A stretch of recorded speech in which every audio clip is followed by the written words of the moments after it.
Mercoledì 15 aprile, San Crescente, martire.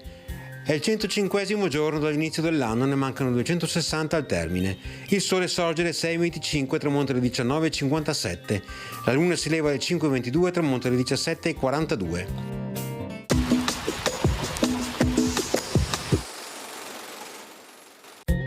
A soli 49 anni, con 25 voti, viene eletto doge Francesco Foscari. I 34 anni del suo dogado, il più lungo di tutti, furono funestati quasi tutti da guerre che, salvo 2 contro i turchi, si svolsero tutte in Italia, contro il duca di Milano Filippo Maria Visconti, contro il suo successore lo Sforza e contro l'effimera Repubblica Ambrosiana.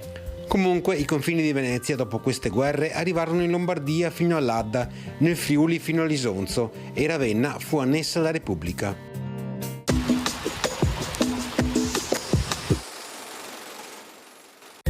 Le previsioni per domani: tempo variabile con addensamenti nuvolosi alternati a spazi di sereno. Precipitazioni, probabili fenomeni sparsi, specie di pomeriggio, più che altro su zone montane e pedemontane, con eventuali fiocchi di neve ad alta quota sulle Dolomiti. Temperature minime in contenuto calo, massime in contenuto aumento.